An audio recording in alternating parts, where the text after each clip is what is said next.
want to get into a lot of organizations before a new leader comes in and take the temperature, assess the organizational climate or organizational culture. And oh, by the way, you'd like a comparative sample where people haven't changed. And you Sure. need a large number of organizations. And it's like, oh my God, how do we do this? I am Stuart Paap, founder of DNA, and welcome to Stand Up to Stand Out, the podcast. Communication has changed my life, and it will absolutely change yours, because breakthrough innovating deserves breakthrough communicating. Every episode, we bring you industry insiders, subject matter experts, and you can learn from my decades of experience to get the most practical and tactical advice that you can put to work now. Let's dive into today's show.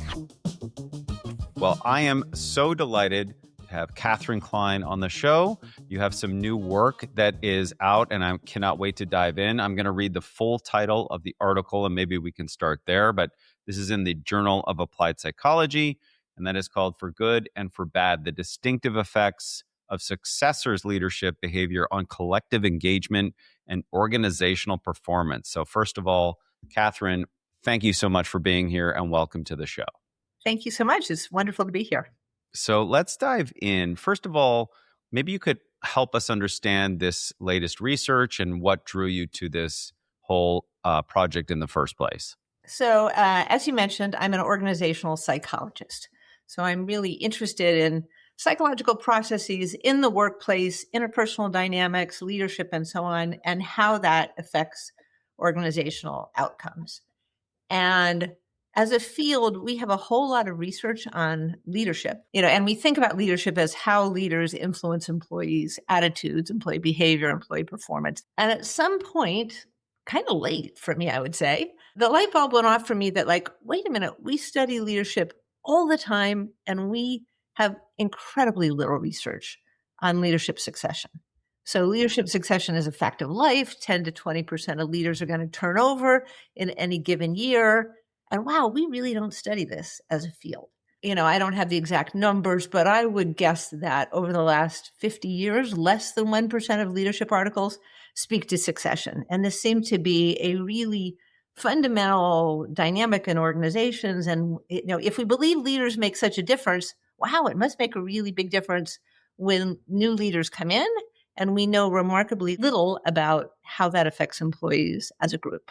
When you were thinking about this as a topic, and it's very relevant now because many of the people who listen to the show, they're getting a new leader, someone's coming in from a new organization, people are being promoted, people are changing, and I just feel like, I don't know if it's the time and age, but it feels like there's so much transition and change. And so there's just always a new leadership. But when you were thinking about succession originally, what did you expect to find? And then what did the research show you? Well, I will say, first of all, we weren't entirely sure what to expect. I wanted to know what makes succession successful. When are successors successful? And how do they change organizations? And we thought that something about their leadership behavior would make a difference. I will say that within the broad field of management, there is research on succession, and most of that research focuses specifically on CEO succession in large publicly traded companies, where we look at company performance before and after a CEO change. And as a result, you're using large data sets, and people know very little about the leader in question. Is the leader an insider or an outsider? But that kind of research tells us very little, if anything, about how leaders lead. And I thought it would make a difference how leaders lead, that better leaders would lead to better outcomes. And I have some specific ideas about this.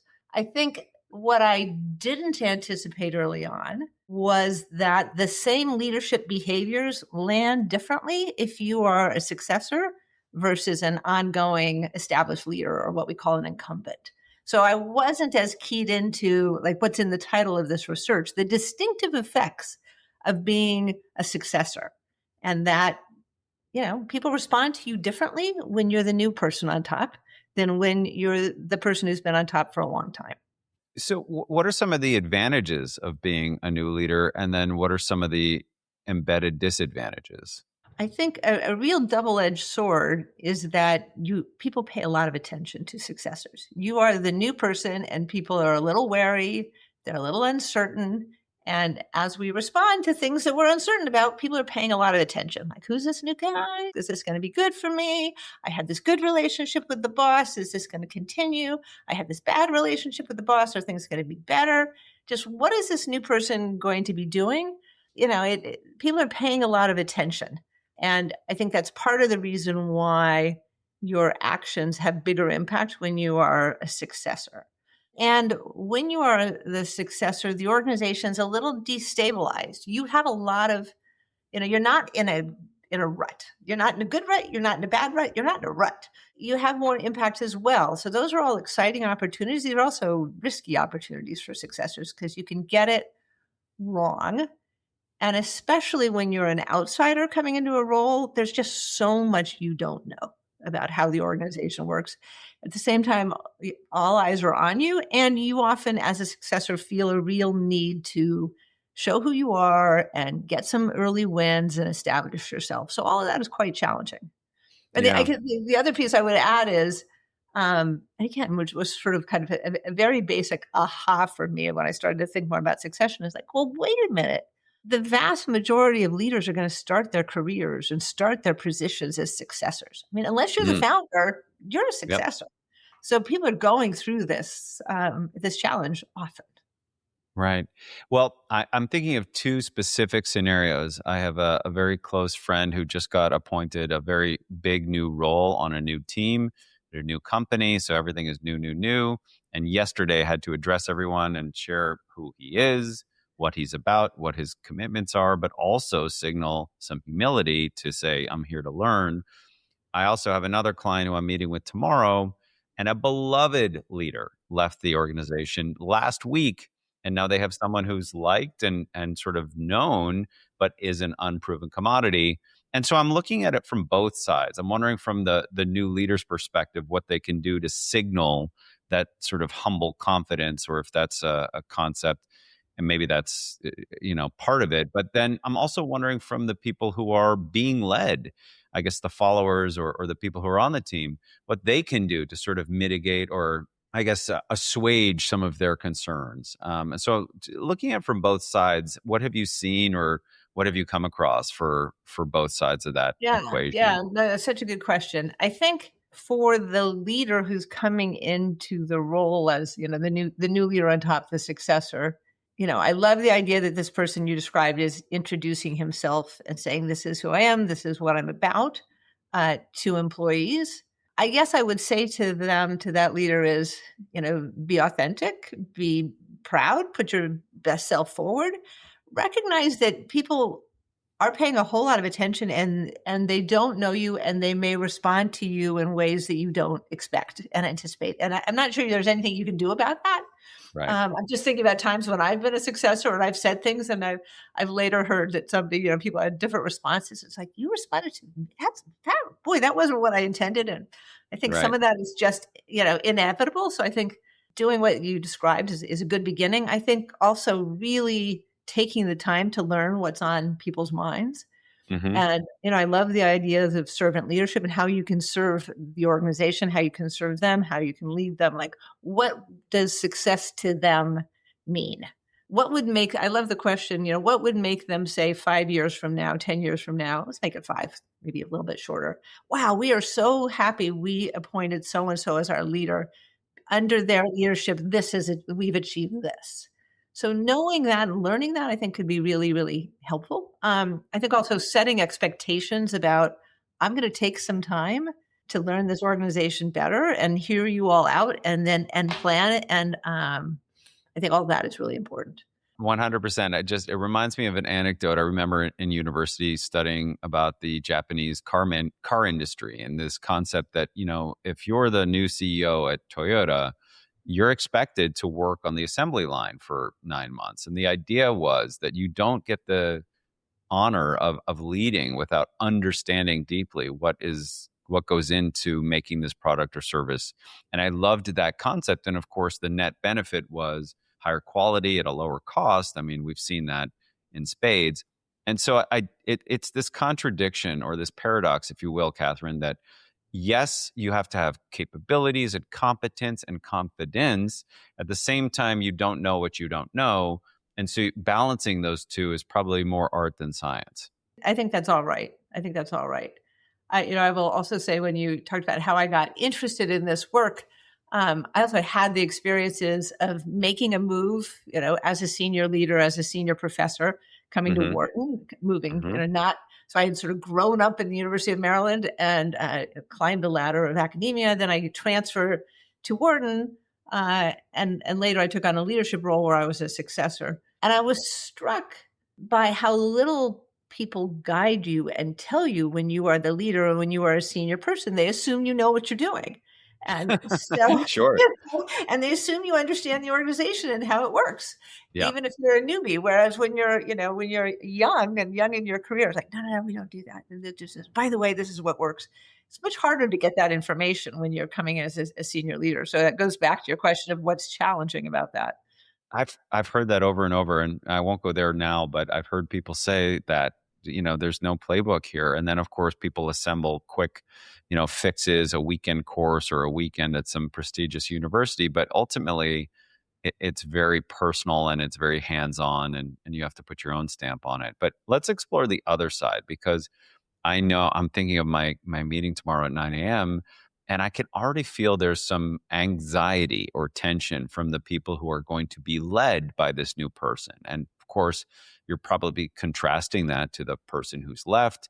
Again, as you said, all eyes are on this person. What can someone do who's in a role of being a follower, or so you're now on that person's team, to be more proactive in making sure that the team dynamic is as optimal as it could be? I think it's a really good question, and one I've thought less about. So I'm really interested in your thoughts as well. Sure. I think one of the issues is when successors come into a role, their direct reports, followers, people in the organization are often thinking, finally, it's my chance to get X that I have wanted.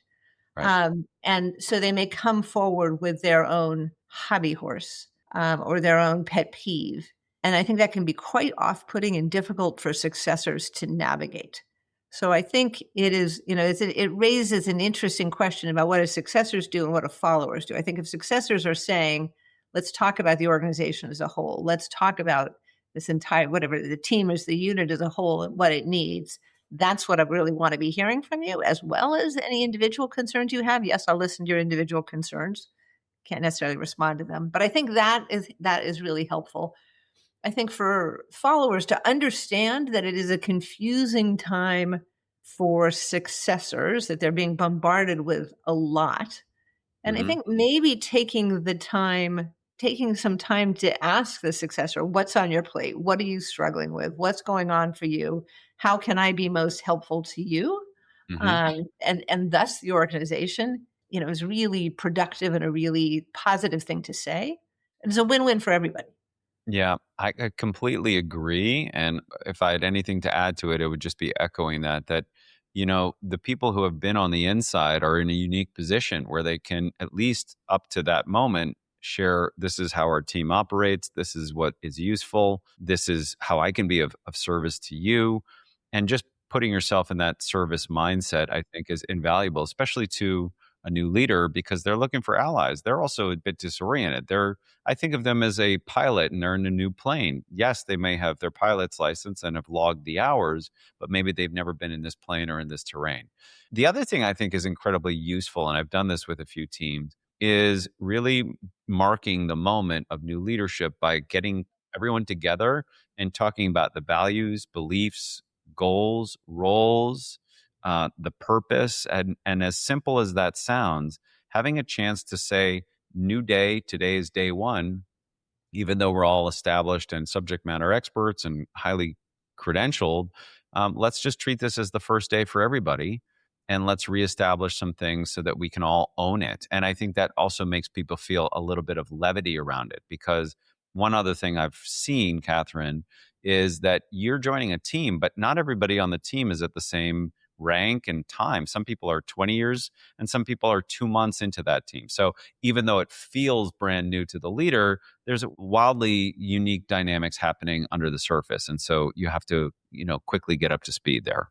That sounds great. Yeah, really helpful. Yeah, and an opportunity to say, this is how we've worked, and hey, we don't, this doesn't actually work that well, or this is how we worked, and we love this strength, and we want it to continue. And, Yeah, again, the successor may not agree with everything, but it's really helpful to at least understand it and not be surprised. I love that. So let's talk about something that I believe was in your work, which is about appetite for change, looking at internal motivators or intrinsic motivation versus extrinsic or however we want to do that. And the reason I'm interested in this is because, this is a bit crude, but I've heard the expression that you can teach anyone anything, but you can't teach people to care, or there's Mm, mm. more crass ways of saying it. It just resonates as true. The more I get into working with clients, it's, really harnessing people's motivation, their intrinsic motivation, extrinsic. And I'm wondering how your research has highlighted what a leader can do or what a team can do to harness the conversations already happening inside the mind of the team to move in a direction that benefits everybody. Do you want your team to have a seat at the table? Would you like your team to speak with clarity, confidence, and influence? Reach out to us, dn8.com, for more information. It may make sense to back up a little bit and say a little bit about what we did in this research, Please. hopefully without being too technical. When I thought about how do I study the impact of successors on organizations and on, on the collective of employees as a whole, it's like, oh my God, I realized part of the reason is we haven't studied this much in my field is it's very difficult to do that. Like, geez, you want to get into a lot of organizations before a new leader comes in and take the temperature, assess the organizational climate or organizational culture, look at leadership, and then look at it over time. After a new successor comes in, you want to look at organizational performance. And oh, by the way, you'd like a comparative sample where people haven't changed, and you Sure. need a large number of organizations. And it's like, oh my God, how do we do this? And, for a while I thought, like, maybe this is hospitals and a hospital chain. Maybe this is hotels and a hotel chain.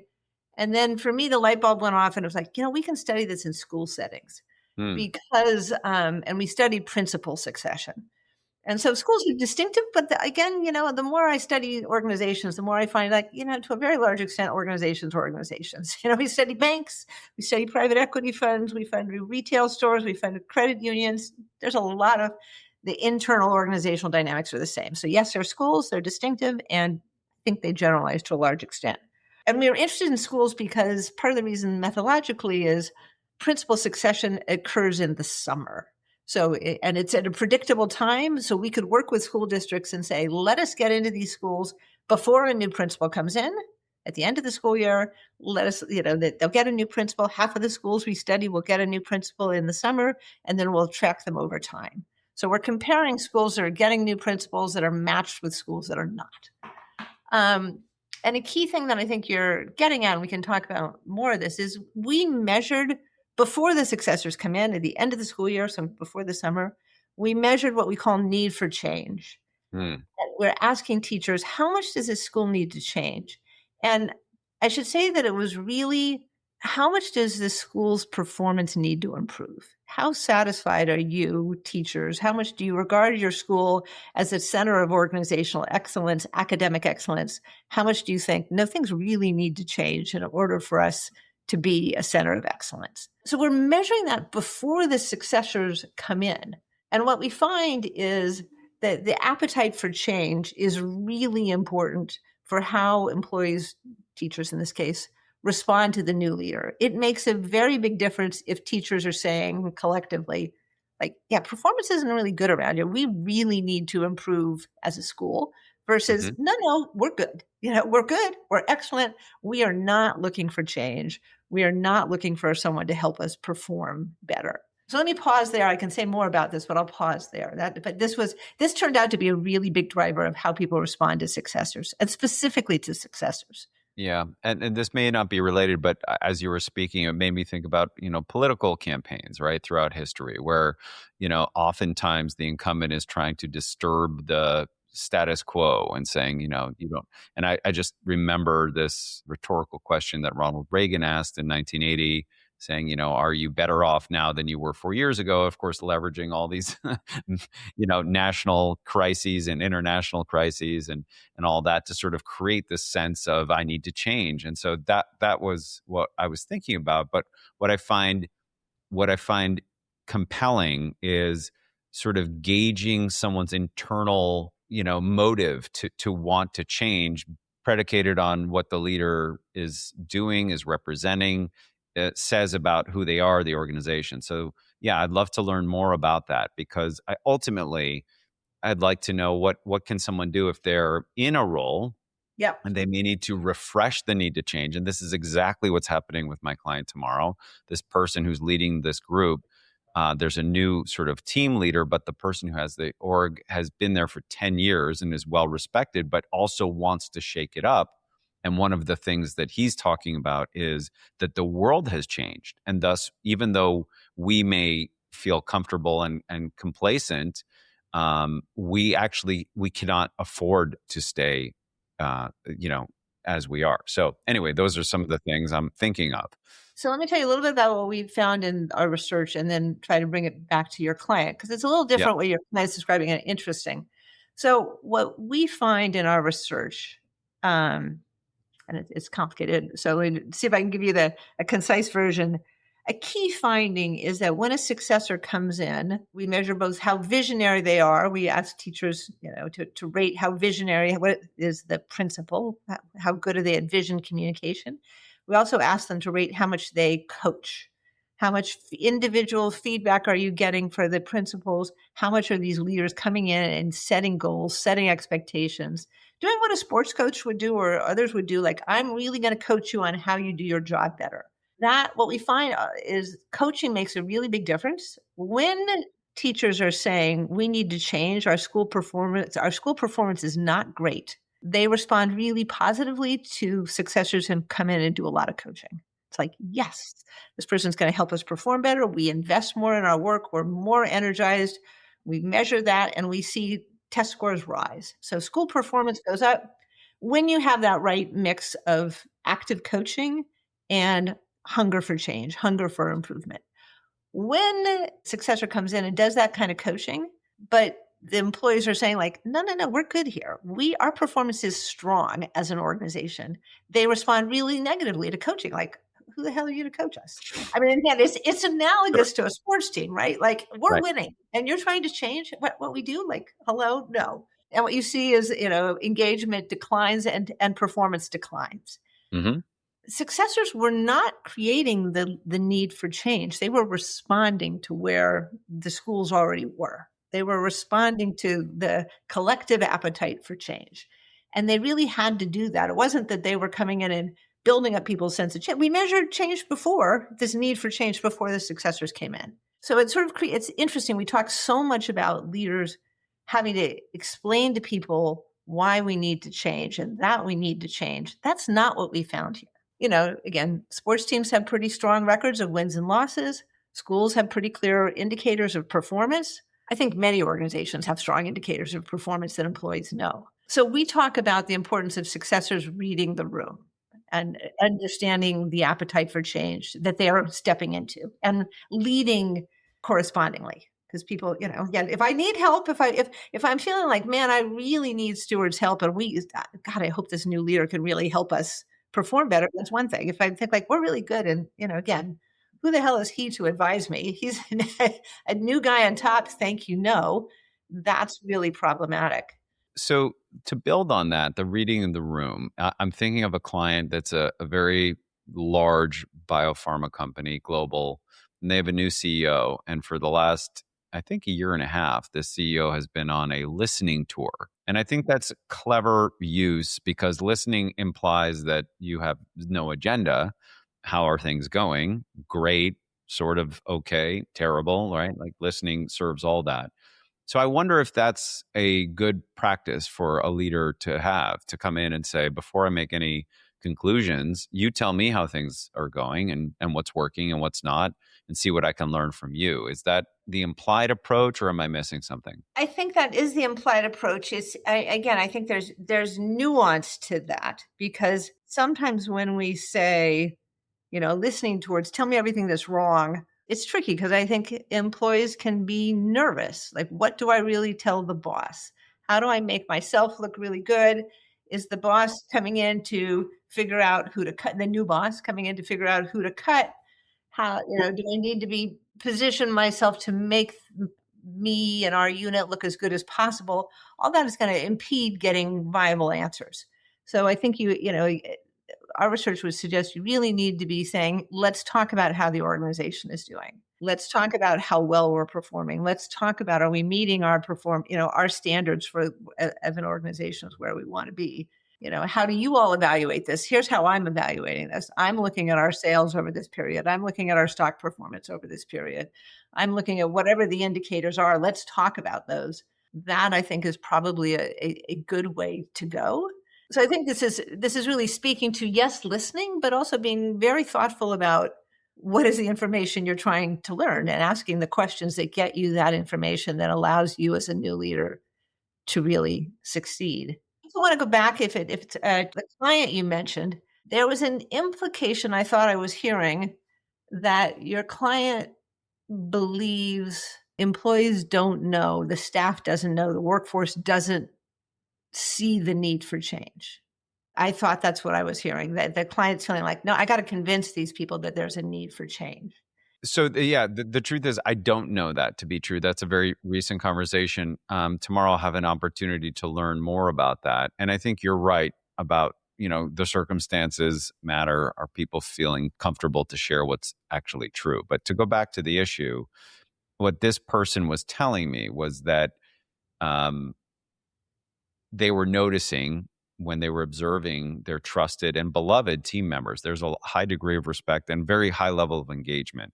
So I'm making assumptions here, but there's a general reluctance for people to want to change because it's uncomfortable. Also, to give you some more context, this particular client has had a wildly successful track record in a very unique business area. And that has sort of not come to a conclusion, but let's just say it's run its course. And so now you're getting the organization has to redefine itself.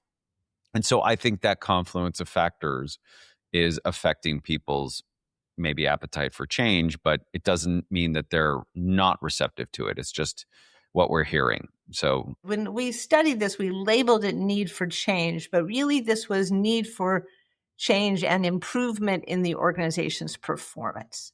Right. Which we might separate from like what specific levers do we need to change in order to achieve improvements. But an essential starting point is like, how happy are we with how well we're performing? Is this organization, how are we doing? Are we strong and good? Or are we like, no, we're not strong and good. We're really underperforming compared to where we think we should be. And knowing what people sense of that, do they have a sense? Do they understand? What do they understand? I think our research would suggest is really important and will make a big difference for how they respond to the actions the successors take. Right. Well, you're giving a different lens of sort of zooming up and saying, let's worry less about what we think individually and focus on what this organization needs to be successful. I love that reframing, saying, are we doing our best work? Are we delivering at the level we know we can? And it reminds me of this concept of psychological safety that Amy Edmondson's written a lot about. But one of the things I love when I saw the sort of concept of psychological safety coined was most well articulated by Greg Popovich, for the head coach of the San Antonio Spurs, which is essentially two things. We love you and we hold ourselves to high standards. And so I love that compliment because, love and being supported is what we tend to crave. We want security, we want acceptance and all of that. And that's critical. But once you're there, it's now what are the standards we set for ourselves and how do we achieve them? And I think without those two coexisting, you can't have true sustained high performance. You might get streaks, but maybe not sustained. I think that's exactly right. And I think there's a certain creation of shared accountability when you say, how are we performing? Let's evaluate that. Are we where we are? Is our reputation in the marketplace? Is our performance in the marketplace where we think it should be and where we want it to be, where we aspire to be? And when we have a shared conversation about that, like, no, we all think we can do better. That creates a real potential for energy. And when a successor comes in and finds that people are, you have a different challenge if people are saying like, no, no, no, we're good, and this you as a successor are like, no, we're not, you know, no, we're not. But again, at least understanding that and not making assumptions about where people are, I think is can be really helpful. Something that is I'm deeply interested in is something we've just touched on, but I'd like to go a bit deeper there, is how do you ensure in any organization, whatever the hierarchy and power dynamics are, that you can create the conditions of making someone feel safe to express what's truly on their mind? And I'll give you a little more context around this.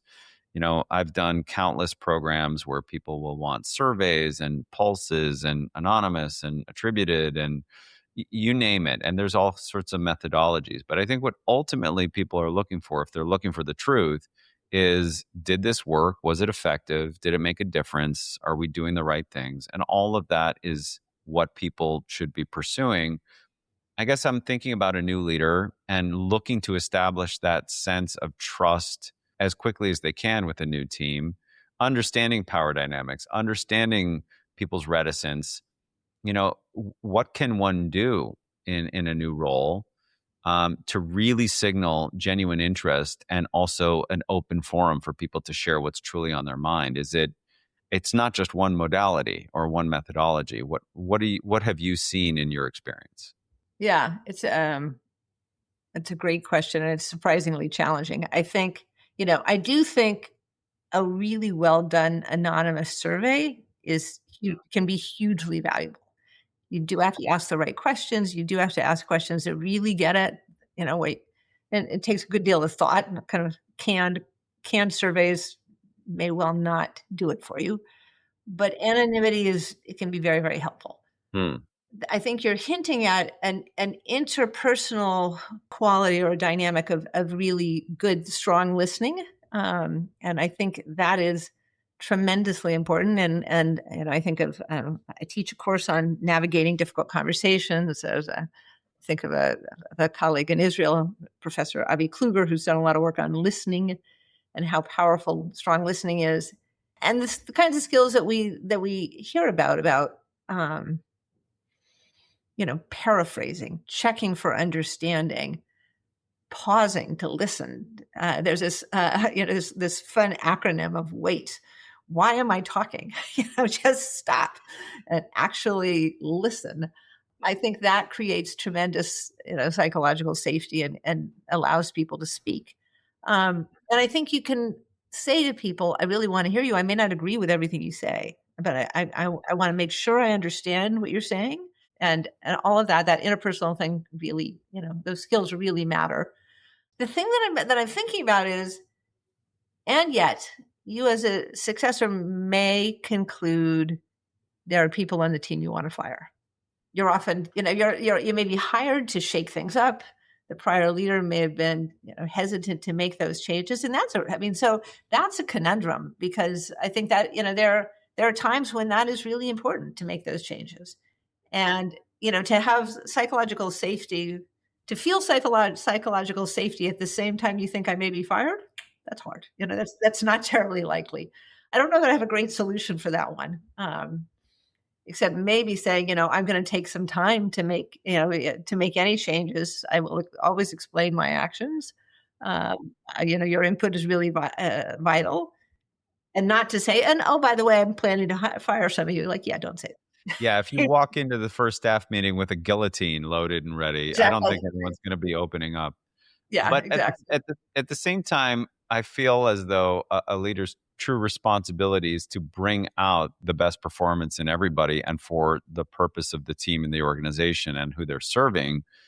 And I've done a little bit of research on this bad apple effect, this idea that one person can really bring down the performance of a team. And actually, it's hilariously portrayed on this Saturday Night Live sketch from 25 years ago called Debbie Downer, where one person, I don't know if you've ever seen it, it's No, hilarious, I but didn't look it up. oh, it's priceless. This Rachel Dratch and Jimmy Fallon and all these. But they're all on vacation having the greatest time in Disney World or whoever. And just one person is saying, like, this is the worst salad ever. And I remember when everyone got sick and got food poisoning. So no matter what the great moment is. But to get back to the research, I do really think about that a lot when you get a team and going back to the leader doing a listening tour and being an active listener, it's their responsibility to fine tune the dynamics and deliver on that. So it's probably, there's no solution for it, but that is one of the key responsibilities, at least from my lens.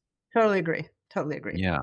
Well, I did want to ask, just to get a bit nerdy for a second, about the anonymity or the anonymous survey, because I agree. I think that there's, when you can feel as though you can share something that won't come back to you, that is your true opinion about something, I guess it can be a double-edged sword. In some ways, you might, capture the vitriol or the frustration of somebody. At the same time, they may feel safe to really say what's truly on their mind. And I wonder about the design of that. And we don't have to go into this, but I'm curious about it. Where are you asking people to judge what's happened, to assess what could happen? I guess I think about time frames when you're looking at something, whether it's a program or whether it's a course or whether it's a speaker or whether it's a day session. When it comes to anonymous surveys, what are you asking people to really rate or assess? Is it what's happened or what could happen, or is it a little bit of both? Or something else I'm not paying attention to? It's hard to consider a hypothetical. I think that's part of what you're struggling with, and I struggle with that too.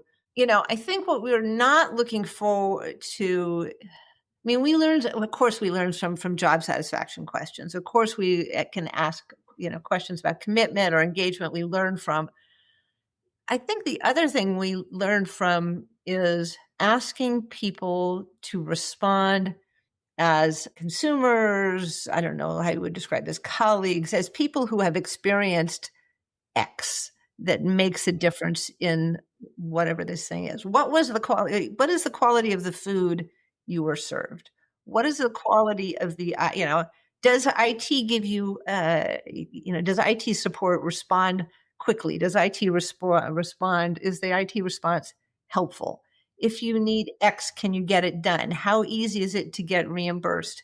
How easy is it or difficult is it to schedule meetings to coordinate with so and so? So, when I've seen this done really well, there's often been a series of focus groups that get at to figure out, what should we be measuring in this survey? What do we actually care about?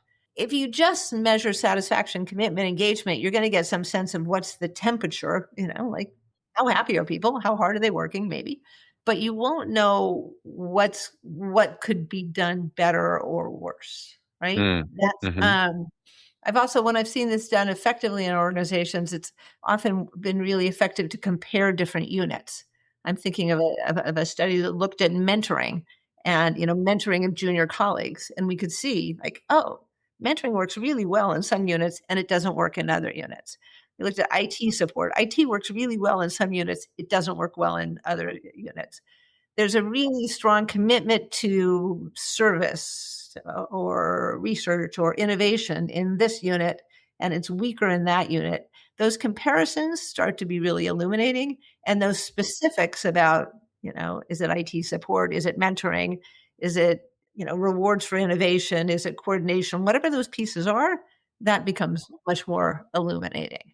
Yeah, I think you're right with that. And again, what you're seeking to truly measure is going to, of course, skew the information back. And I also find that, and this has just been my experience, but the more I have sought to truly partner with people and seek the truth in service of a better product, a better offering, something that will truly help others. And I can't say that if you appeal to everybody's sense of altruism that they just jump in, but if you really can position it through the greater good and a passionate plea, to me, those have been invaluable parts of the formula to extract what I think is a stronger signal in a noisy world. Yes, I totally agree. I'd say two other things about this topic.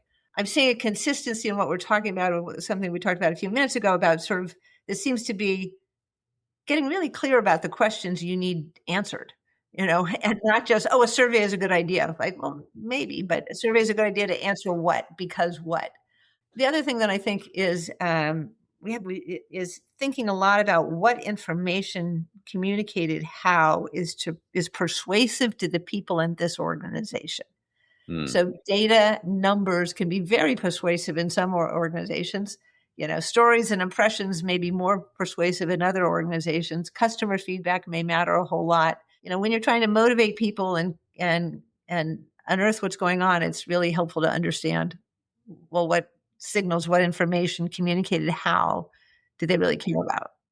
But the other thing too that I think about is that people don't always want to admit how they truly are motivated or persuaded because it will signal something that they don't feel is flattering to them. So I think about I've asked a lot of clients who are all in sciences and medicine.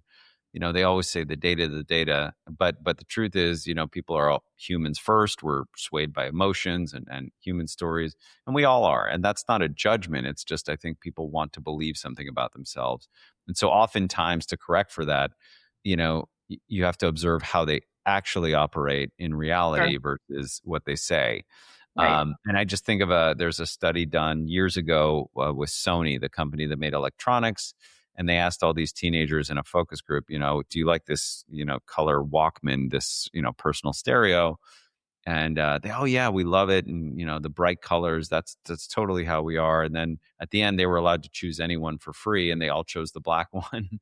So Right. they said they liked this, but they Yes. did something else. One other thing that's very close to what I've done over the last 15 years in biopharma and for 25 years professionally, which is around communication. It's truly a first love for me. I have always found compelling communicators just to have this sort of magical, charismatic effect. I know that in the study you covered this idea of vision communication, and you did speak about it earlier, but I'd like to get into just understanding what that meant for you in this study, and then if you have other thoughts on being a powerful communicator and sharing vision, if you have any thoughts on that. But maybe you could just, for the purposes of today, define what you mean on vision communication or about vision communication in this study, and then we can go from there. Yeah. So one of the surprises in this study is that that leaders' vision communication, we measure, and I'll say more about that in a moment, essentially had no impact. Whether you were a successor or an established leader, an incumbent, it made no difference.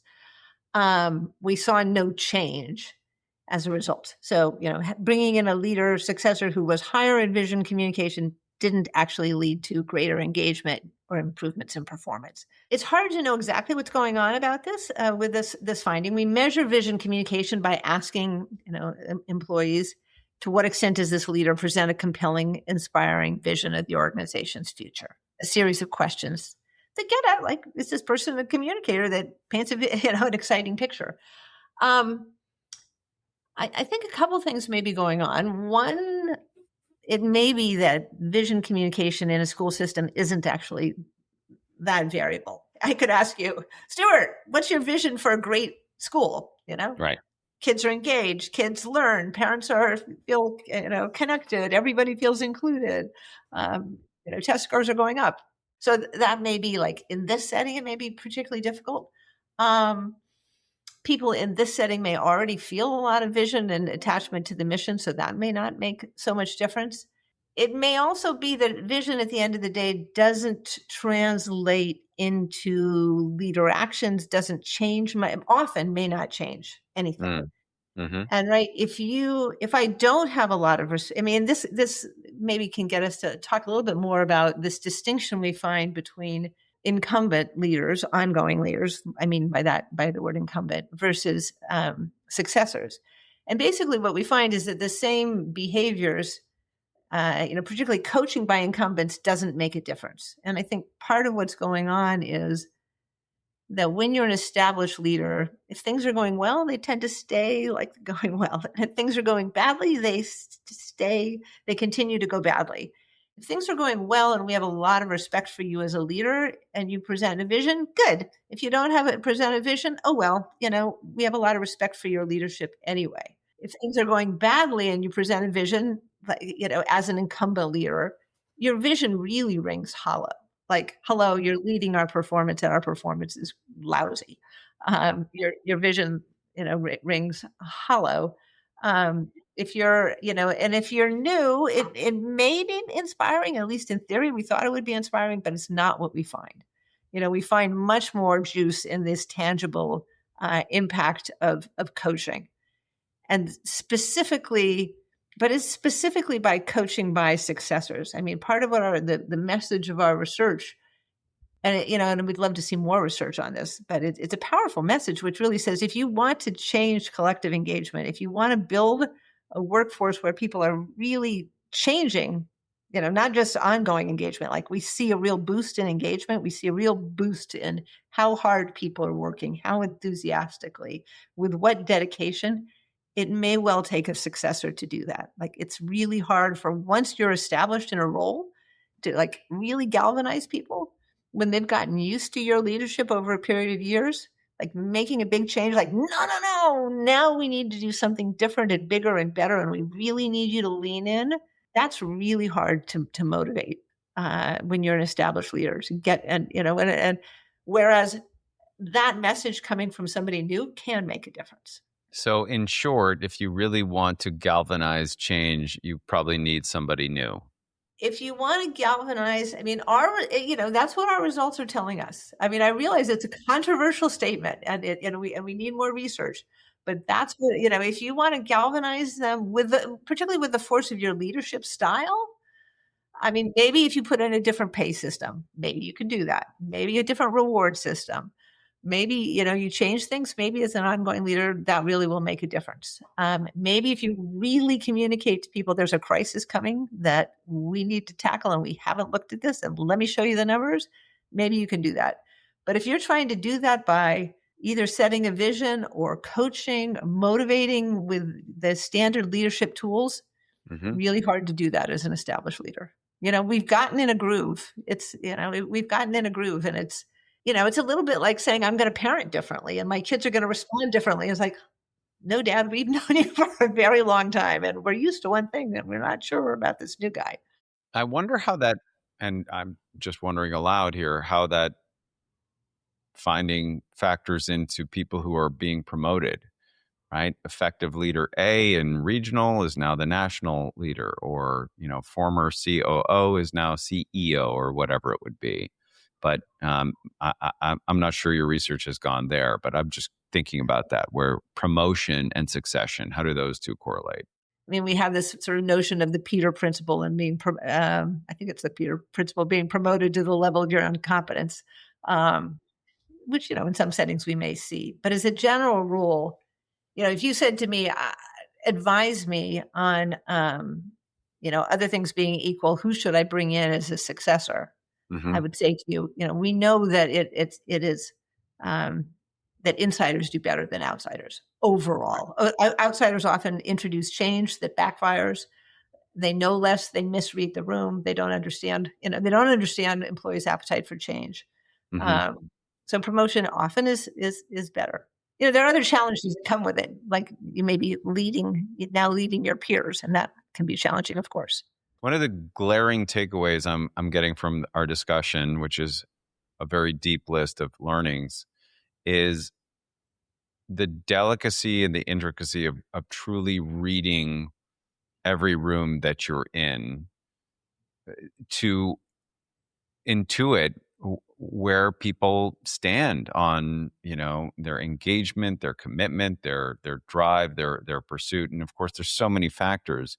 I have a client right now who has come over from a very successful track record at a previous entity over 20 plus years, but is in a new environment where there's new challenges, new pushback, and is trying to marshal confidence and has experience, has a great track record, but also is in a very new environment, new area, new territories. And so it's very challenging for someone to feel like they have a point of view and a clear value proposition. And at the same time, I don't know what I don't know, and I have to be humble and learn and pick up cues. That is not easy.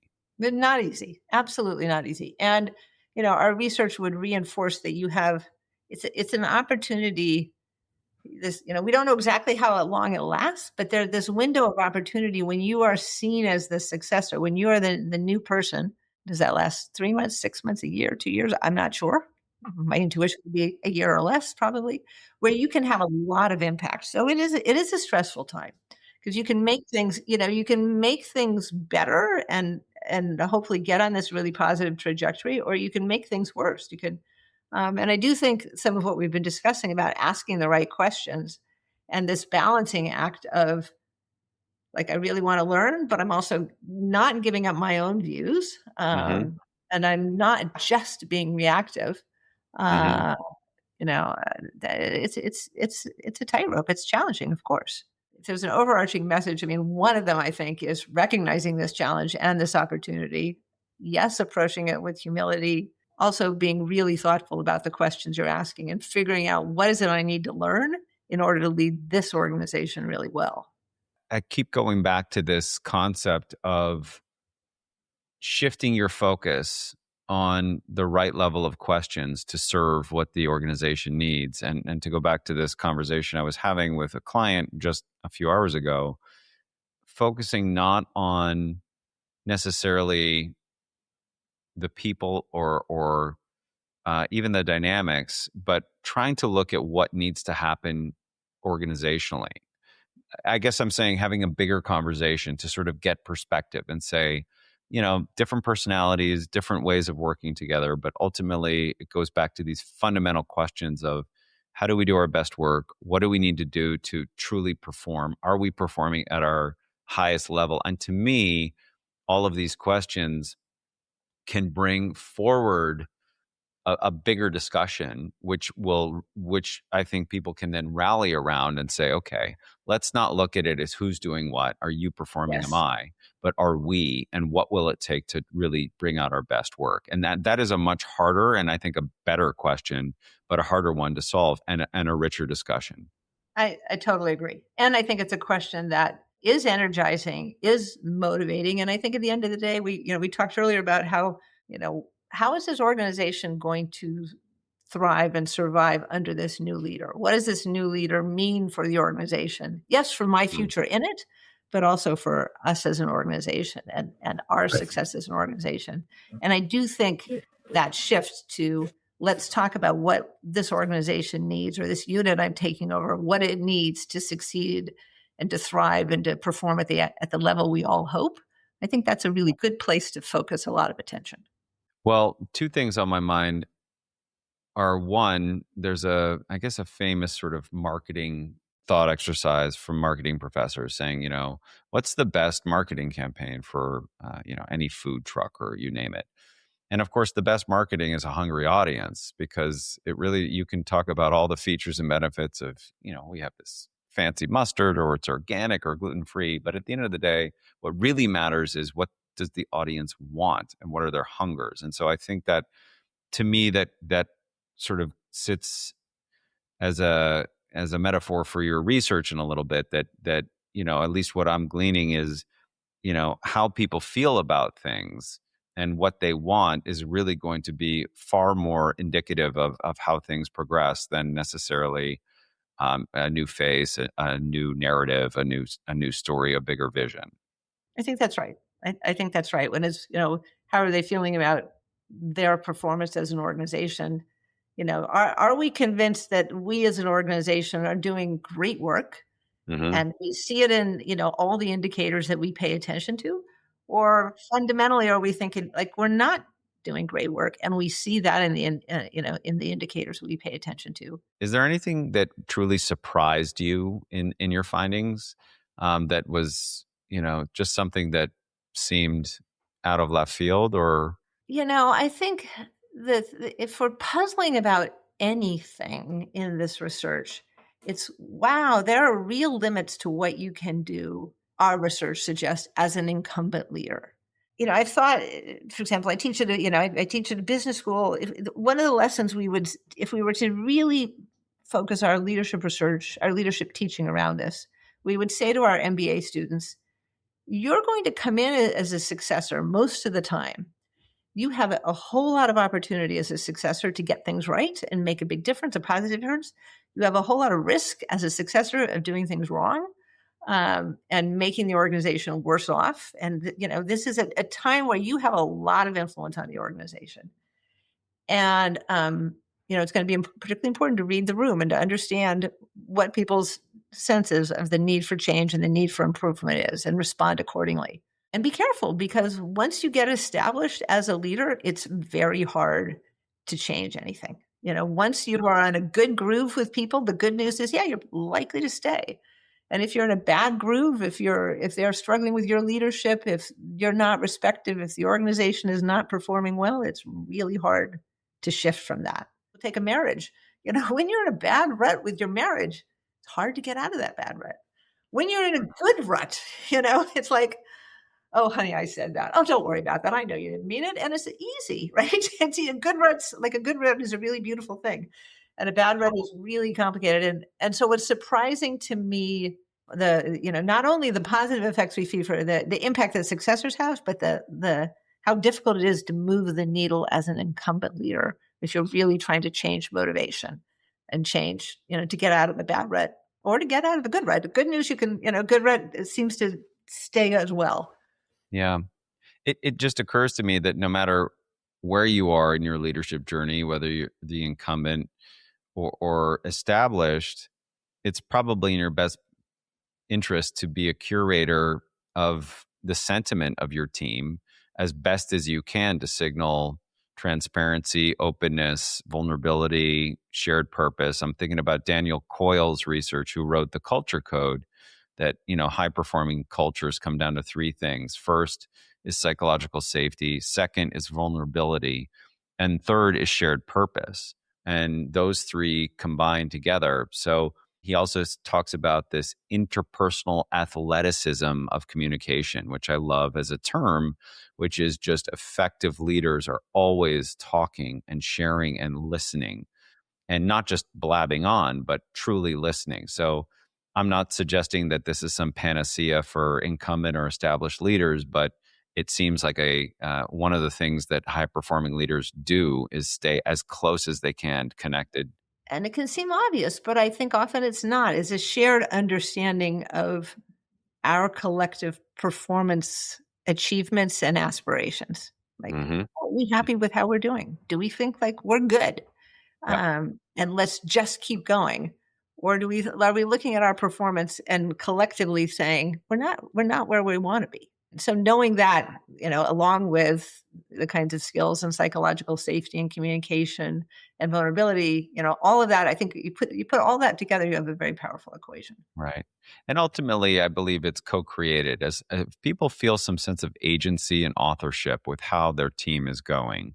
I think that's what I'm gleaning from your research, at least in part, is that it really does depend on what people think about how they're doing.